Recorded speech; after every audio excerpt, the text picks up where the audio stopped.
Jihad mu kanwa ke yanyibwiriye ko ibintu yakoze byose yabitumwe na Muyango. Abantu bakoresha abandi kugira ngo baharabike abantu bafitanye na bibazo. Birakwiye ko abantu bafite amazina muzajya mujya mu mutego w'abantu babishyuye amafaranga kugira ngo muharabike abandi. Ubufaranga bw'aba bagore urimo kunyumva nimureke kubashyira mu bibazo, mureke ko bacakara bibifu byanyu mwisange mu magereza kubera izi njiji n'amatiku y'aba bagore. Tega amatwi wumve hano.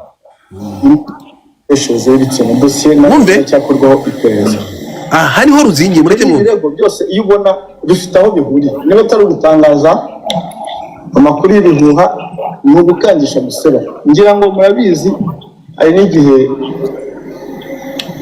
hari n'undi bari bafatanyije icyo gihe mugenzi we gutangaza gukangisha guseba, aho usanga umuntu runaka yagirana ikibazo na kanaka yashaka kwihimura kuri uwo muntu akabwira wa muntu ufite ngo izina riremereye muri showbiz wakiriye amashusho ndaguha amafaranga uyashyire hanze. Ubwo ni ukuvuga ngo ni kuri imwe y'abantu bagiranye ibibazo, umwe arashaka kwihimura ku wundi agatuma Jihad wumve bajye kumukangisha ngo urumva ibyo bintu. Dumba wumvishe iyi point nashaka kugira ngo abantu bumve. Ahangaho niho urukobwa rubereye urwasama rukaza rugahita rufata mukuru we akamushyira mu ntambwe ndende ko yatumye Jihad nawe. Sinzi kubyumva. Wowe umuyobozi wa RIB cyangwa umuvugizi wa RIB aravuga ko hari abantu batanga amafaranga, nawe ukaza kuvuga ko mukuru afite amafaranga kuba Jihad abikora. Mukuru afite amafaranga natwe tubimenye twabikora tukamuvugira tukajya kugira aho twese tumeze ko. Sizi mukumva icyo kintu neza cyane. Uyu mukobwa arajashimangira ibyo umuvugizi wa RIB yavuze, ntabwo kiba kizaho biva naho kiba kijya cyane kubonye.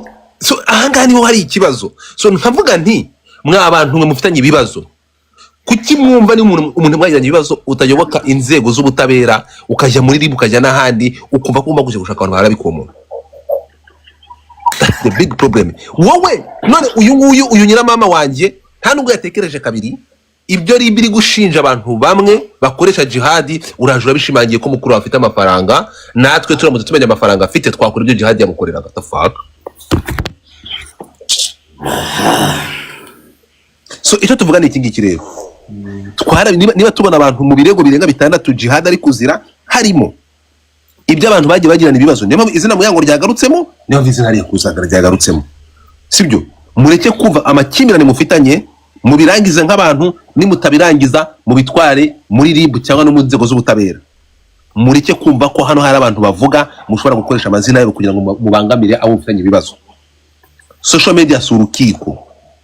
Ibi ngibi nibyo ngewe Dumba ahangana kino kintu iyi point yaziye, ariko noneho bishyirwa nk'umuriro na uri kunyumva.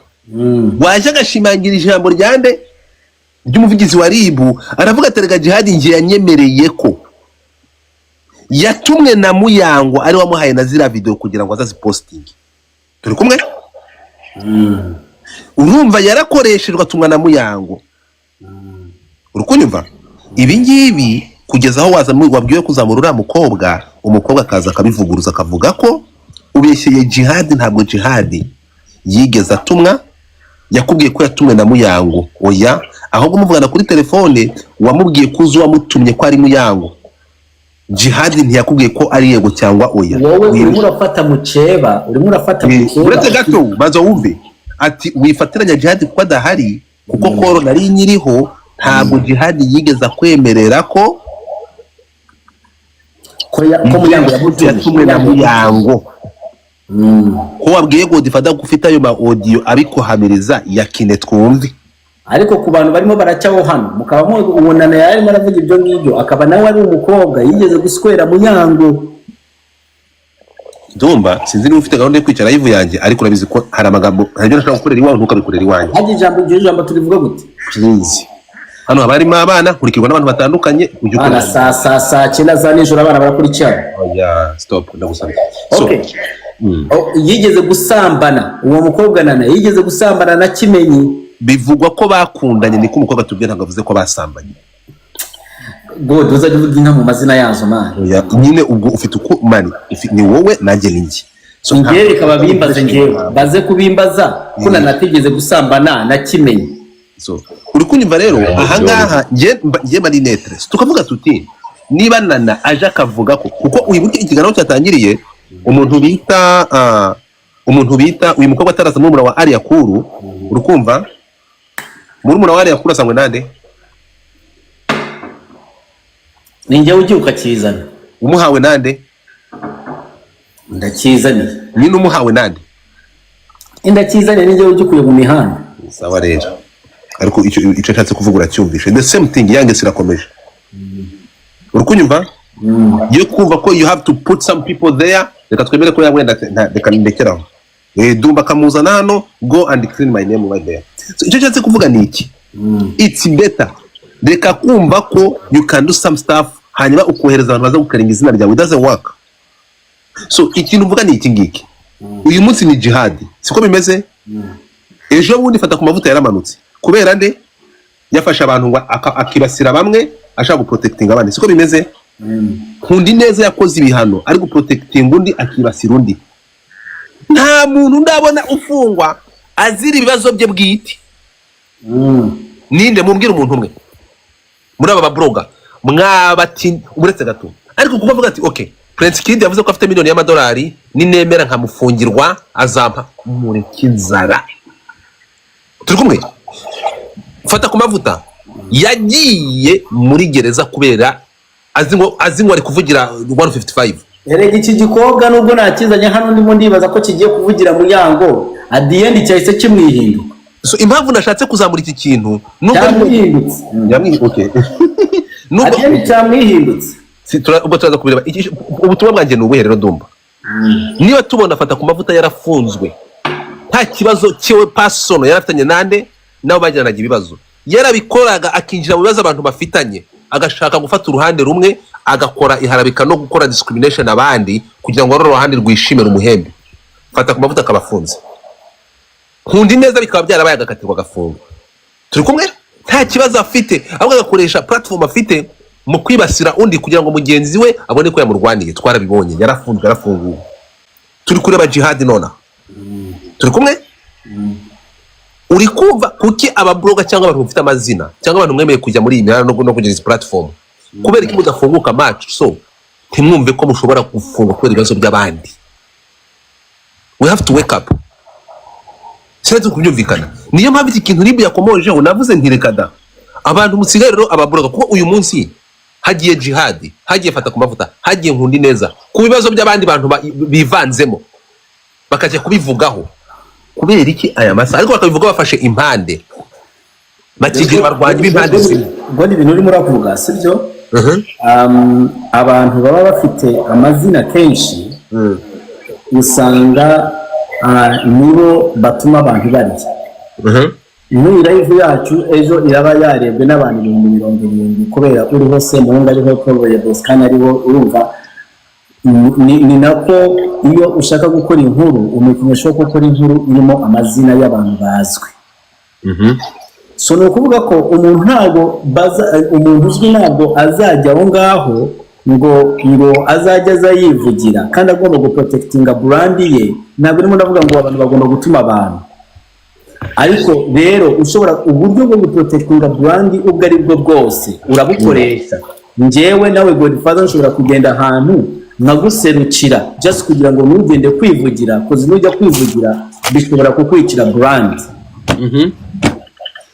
ibyo ndemeye ko Muyango ashobora no gutuma ngega Muyango ngewe ashobora no kuza kambira ati Dumba hariya ninjya kwivugira ndasa nabi nubwo mfite ibyo kuvuga ariko wowe nk'umubloga bishoboka ko ushobora kugenda ukavuga kandi nkwizeye ko ushobora kuba nicyo cyitwa na PR anyways personal representative hari ikintu cyitwa PR gusa PR ya jihad ishobora kuba mbi like PR ya jihad ntushobora kuyikoresha cause jihad sinibaza ko ashobora gusesengura ikintu mu buryo buri intellectual urumva ariko kuba ushobora kugira nk'umu PR ngende hano kuvugira mu yango as a PR narimo like ibintu mbicisha narimo ndatuka Keza narimo ndatuka Zinda, narimo ndatuka umuntu uwo ari we wese mbicisha mu buryo muri umuco. Kiriya kiboro nagitutse n'ubundi cyari cyaje twagihaye kugira ngo kize tugikoreshe muri PR, ariko na PR yacu ni ubugo gicyavuye aho ngaho kivuga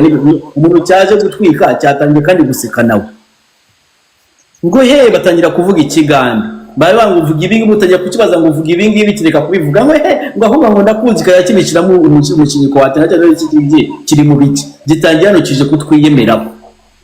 Urumva icyo nyine impamvu twagombaga kugikuraho kikavanga kikagenda nta kintu cyari gifite kibwira abanyarwanda. Ariko umuntu nka Muyango ntabwo bari byiza kumusanga hariya yashize umunwa hejuru yasakuje yagize. Gusa icyo nazi nuko Muyango niyo yavuga ngo jihad, kanemere ko Muyango yaba yatumye jihad, niyo yavuga jihad genda umvugire, ntabwo abwira jihad ngo genda utuka abantu, ntabwo abwira Brian ngo genda utuka abantu cyangwa indege ngo zazanye ngo Eric ngo zari zimeze byaje nk'indagara. Ibyo sinibaza ko ibyo birabishira muri ntabwo aba ari script yanditse. Urumva kandi ikindi kintu ntabwo nemera ko abayana batumye, kubera ari abantu bamuriraho baba bagomba kwibwiriza nka bossi bakagenda bakabikora. Nuko ndagusubiriramo ko hari message nyinshi Muyango nushaka uyime ureke kuyihisha kugira ngo nanjye nzavugire ku bintu nzi. Iyo message uzayime nereka abantu ko uba wabujije abantu kugenda gutuka abantu no kugenda kuvuga. Noneho nibwo baza kubibona mfite platform yanjye ntabwo nza kugaruka kwa Godfather. I have where to post it. Urumva ko Muyango hano urabona ko abantu bambwira ngo urabesha Dumba. Urabona Muyango impamvu ugomba kuyima iyo message. Barambwira turabesha Dumba. Rero kugira ngo abantu bamenye ko manabesha iyo screenshot please uzayime. Uzayime posting kugira ngo abantu babimenye. Iyo message uvuga ko message nimi iravuga ati ndakwinjiza jihad nugende kutuka bazinda nugende kubavuga byihorere. Yego. Ayo magambo nibo ndavuga ni make cause it was very detailed. Arimo aramubuza amubwira ati don't do it, and then just the day after jihad yari kuri live atukazinda. Just the day after your message nyibonye jihad yari live atukazinda, which does not ntabwo nimo ndavugira Muyango ko Muyango adafitanye beef na Zinda, but iyo message narayibonye. Warayiboneye? N'amaso yanjye. Komeza ndakumva. Urumva rero ntabwo bimenyesha ko Muyango agomba kuza hariya ngo akazajya sakuza bizaza gutwarana azaba atakiri Muyango uhostinga abantu bakaza kumureba. Kubera aguma hariya muba mumushaka ku live ngo avuge ngo yisobanure. Muyango ntabwo ari kuri level yo kwisobanura no. So reka tuvuga ngaho rero hanyuma ibi ngibi impamvu turi kubwira bino sibyo uraje hano ikintu ukoze uraje hano Muyango umugize umutagatifu urimo kunyumva nakubwira iki ubwo nyine urabikora gutya mukanya hagize umuntu niba Muyango mugize umutagatifu Godfather aya masaha Muyango hagize umuntu azana akagucalenjinga ikintu uri bukoreshe urakoresha izina ryawe umubage ukora ibigize ibyaha. Oya ibyo sinabikora ngewe ukatuvuga ndimo navugira Muyango Godfather ibi bintu navugiye ntabwo ari ibintu byo guhubukiramo, ntabwo ari ibintu by'abaswa. Godfather uyu muravugana nanjye you're talking to umuntu wize amashuri arayarangiza, umuntu wakoze mathematics, umuntu wize college arayirangiza, diploma. I know what to say and what not to say. I have studied communication. Communication nicyo cyari cyo. Ariko usanga umuntu yarangije muri P6 y'Ikigali uzanyishije which is not okay. Inyini yo ni save ndakubwira ko ubwenge n'ubumenyi ni ibintu biri bitandukanye. Iyo ufashe umuntu no Godfather n'ikindi kintu mani ntabwo ndi kuri level y'abantu badashobora no kuza hano kumenya n'iki mfata n'iki ndeka. Urumva none kubanza ni uriya mukobwa n'iki ntavuga ko wanza ni uriya mukobwa kucyo wanza ni uriya mukobwa uriya mukobwa twamukoresheje twamurangije bitwashakaga yabivuze mwabiri Jesus ariya kuru wabyumvishe icyo nicyo bita PR. Ariya kuru wabyumvishe you have to think twice mbere yo kuhuruduka. Wabyumvishe ariya kuru webde icyo twashakaga ko avuga cyarangiye twakirangiye ni nanjye wamwikuriye hano kubera yaratangiye kuvuga ibintu nashaka no kumva. She was even down, very down. Nari ko nakwese umuzanye kugira ngo mukome yamuzanya mutego umutego bro icyo nicyo bita even being smart. None se mwari mubizi ko ari njye wamuzanye? Uwo mukobwa muri hano abantu 1,400 mwari mubizi ko ari njye wamuzanye? None njye wamukuye hano wamuzanye warashatse ngene umukoma byaranze uti kubaza wamuzanye umukuye kwaki umuhawe nabi namuhaye akazi agakora nabi. Iyo bagwaye akazi muri wari wabona filime z'aba missionary wari wabona filime z'aba missionary iyo bagwaye akazi aza uri mercenary kakakunanira bagukora iki? Urumva rero wa mukobwa we ariya kuru we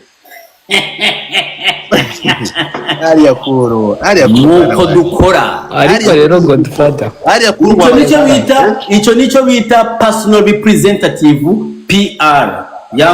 Uko tuba duhagaze pana bya bintu byo kugenda ugatukana ngo kandi ngo jihadi bamuzanye ngo sinzi ngo bamuzanye ngo mu ndagara ngo nyine nunzi none. You have to be smart. urabona namurangira yabisobanuye fresh. Hari ibyaha ukora ari ibya bindi bya social nyene like bakujyana bakubwira ati genda ku muyobozi w'isibo babunge n'ibintu bisanzwe. Ari nayo mpamvu abantu batajya batandukanya ibintu Kasuka akora n'ibintu abandi bakora. Kasuka aratukana kandi gutukana ni ibintu biri social. Mugabo mu gihe ugiye gukora y'ubwambure bw'umuntu ukayimukangisha ati biba bimaze kuba criminal. So ikintu rero abantu bagomba understandinga kuri ibi bintu, njyewe iki kintu ubona niba mutanabimenye, njye twavuze ku ifungwa biriya bintu bya jihad twabivuzeho kuva kare, ariko nageza aho byose bivamo ngaruka ku kintu kimwe, kurabura ababloga no kubabwira cyangwa gutanga ubutumwa, kuko iri jambo rya Murangira rirabivuga neza cyane. Abantu bishyura abandi niho hazi uriya mudamu naravuga atareka jihad mu kanwa ke yanyibwiriye ko ibintu yakoze byose yabitumwe na Muyango. Ntimwari muhari Dumba aravuga ati kimenyimenyi, ndavuga umugore we ntabwo uri guharabika undi muntu. Yavuze ngo iki? Ati ibyo bintu bifitiye record. Jihad ahamya ko yatumwe na Muyango. Niho njyewe kuko nagenderaga ku kiganiro cy'umuvigizi wa RIB, nagendaga tape par etape, niho nazanye iyi case yo kuvuga ngo abantu bakoresha abandi kugira ngo baharabike abantu bafitanye na bibazo. Urukunyumva? Njeragendaga bavuga ati none birakwiye ko abantu bafite amazina muzajya mujya mu mutego w'abantu babishyuye amafaranga kugira ngo muharabike abandi. You get my point? Mbumvireho nabo kabisa. So ibintu rero bimaze kuba ku bantu bafite amazina barenze bangahe bafunzwe bazira ngo kuvugira abandi no kwivanga mu bibazo ngo by'abantu bafitanye amakimbirane, abafitanye amakimbirane bagasigara bagaramye abandi bagafungwa. Ata ku mavuta mbwira bari abantu yagiye yibasira ahantu ahuriye ikibazo cye cya passion cyangwa gihuye n'umugabo. No,